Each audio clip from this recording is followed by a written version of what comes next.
Hello, everybody, and welcome back to another episode of our Magnum OPUS Podcast.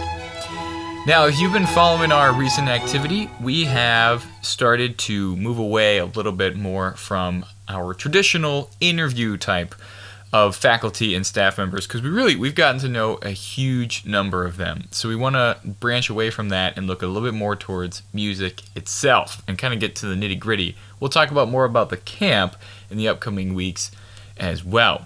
So today, let's talk about musical benefits, or let's rephrase that a little bit better, benefits of studying music. Because we've talked loads and loads about the positives and the negatives to being in like chamber music, and then the pros and cons to studying in large ensembles and small ensembles, and we've been super blessed with the people, the professional ensembles and the professional faculty members that we've been able to interview. They have all said amazing things about why they chose chamber music as their professional field. And then we know that there's pros and cons for larger ensembles and solo ensembles. But let's just talk about music as a whole, no matter what you do, no matter how much you put into it, or if it's just a fun hobby.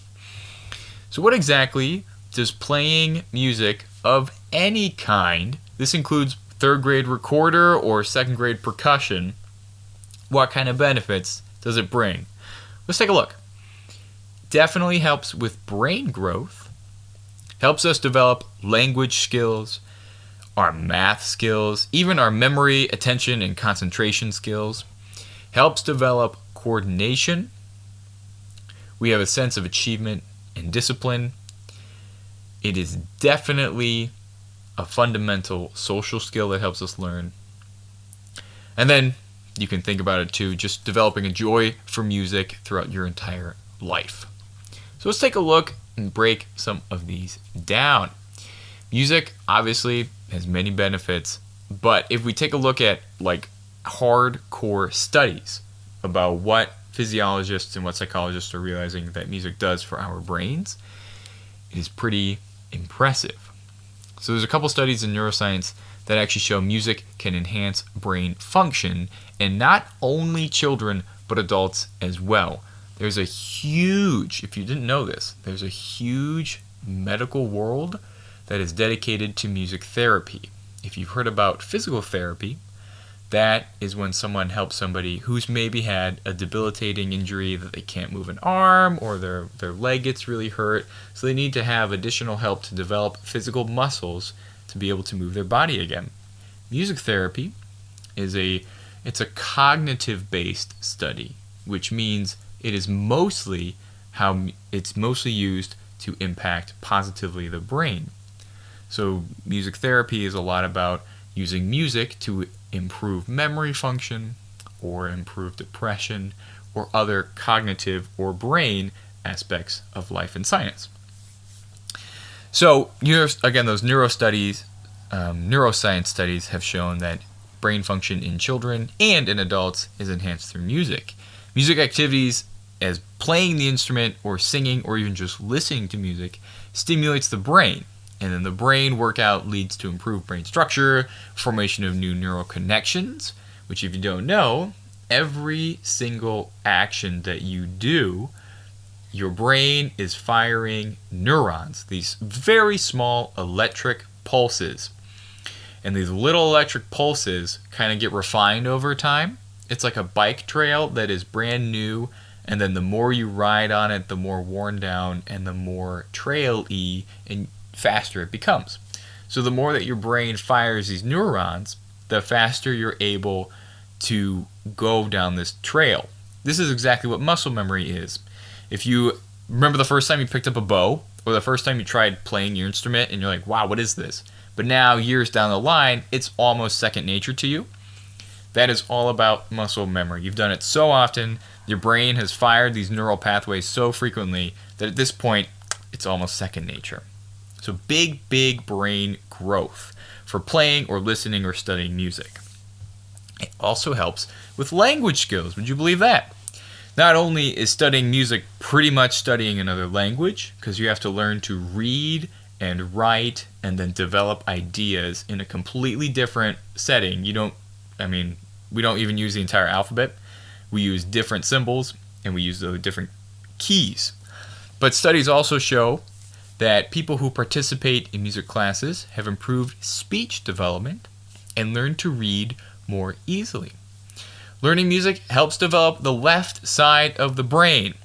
And if you don't know what the left side is, that's related to language and reasoning. And then the right side is our creative and math side. Weird fact for you too, the left side of your brain controls the right side of your body, and the right side of your brain controls the left side of your body. So don't think about that for too much because your brain might explode. But it's a weird thing that kept me up at night. And it also, the left side of our brain also assists with sound recognition and teaches rhythm and rhyme. So this is how songs can help us remember information. Like if we think about the alphabet song we just talked about, if you try to say the letters in the alphabet without saying the song, guaranteed you have to think about it a little bit longer so you don't make a mistake. But you can just sing that alphabet song almost no problem. Or Baba Black Sheep or anything like that. It's actually called a mnemonic device when you use words and rhythms together to help you remember a specific phrase. If you think PEMDAS, for all of you math people out there, please excuse my dear Aunt Sally. If you know that one, it's just the order of operations. Parentheses, exponents, multiplication, division, addition, and subtraction. That was a fun thing we learned in like 4th or 8th grade or so. And then all you science fans out there, hopefully you remember King Charles went down somewhere, something. That's the one that's kingdom, phylum, class, order, family, genus, species. Anyway, there's tons out there that we use to help us remember. So music has a big impact on memory, but also our language skills, that left-hand side of the brain. Speaking of math, music also can help with the development of math skills. Go figure. What are you doing 98% of the time when you're playing? You are counting. By listening to music, literally children and adults can learn basic fractions, pattern recognition, and even problem solving. So just think about the way that you are dividing measures. Quarter notes, 4 of them into 1. Half notes, there's 2 of them. Eighth notes, 16th notes. Then when you get to more advanced rhythms like dotted eighth notes or slurs and ties, this is just an enhanced math skill that is being further developed. People who study music also have improved spatial intelligence and the ability to form mental pictures of objects. So what is spatial intelligence? That's pretty much you can picture something or picture a problem and you're able to work through it in your head. So if someone asks you, we need to know how many apples are left after we do, if Sally has 10 apples and Dave gives her 6 apples, how many apples are left? You're able to picture each part of that problem and then work through the solution. We talked a little bit about music affecting memory, but we also have a couple of studies recently that have published to show that music, or people that are musically trained, have better working memory skills, helps them remember things even when their minds are busy with other matters, and important aspects of mental arithmetic and reading comprehension. Learning music also requires significant levels of concentration. Go figure! Training people to focus their attention for sustained periods. So attention, concentration, and memory are all positively impacted by musical study. We can't forget about increased coordination. So whether you are playing a tuba, which has 3 buttons to push, sometimes 4, or you are a clarinetist and you are wildly moving all 10 fingers at the same time, or any instrument in between. Just like playing sports, when you are playing or even dancing to music, you're developing fine motor skills. And it's not just with your fingers. Making music involves more than just the voice and the hands. You're also using your ears, your eyes, you're tapping your foot, you're keeping that steady beat. Large and small muscles all working together, all at the same time. You're keeping your body and your mind focused on working together. Doesn't matter the size of the instrument, doesn't matter how fast or how slowly you're going. Your entire body is forced to work together. Just like playing any kind of sports, whether you're a bowler or a football star. Additionally, think about all the times that you have set aside to practice. And if you're somebody who maybe hasn't set a time to practice yet, think of all the times that you have sat through rehearsals, and all the times that you have had constructive criticism and all the times that you've worked towards this bigger goal. Music helps teach us achievement and discipline. We have those short-term goals. We have those long-term goals. That's the concert 3 months down the line. It's the plane checkup 2 days from now. We're developing routine and we're practicing self-discipline. Hey, there's that word again, practice. We're setting aside regular times, hopefully, for, if not practice, then at least our rehearsals. We're developing commitment and patience. Also, remember that solo or that hard piece or that difficult measure that was just giving you a really, really hard time, but then you spent a little bit extra time and you mastered it? Remember that sense of pride and achievement that you had? That helps develop that wonderful sense of self-discipline and that power that you have to do something when you set your mind to it. Now, this is one of the more fun ones. We, of course, are always developing social skills anytime that we are in an ensemble. You make music with other people. You are learning. We're literally talking with our stand partners. We're learning how to communicate with somebody who's across the room. If you are maybe a cello player, you always got to keep your eyes on that first violinist, right? Your concert master or concert mistress. You want to always know what they're planning, what they're thinking, how they're playing. And same thing if you're a violinist. You always make sure you know what your bass players are doing.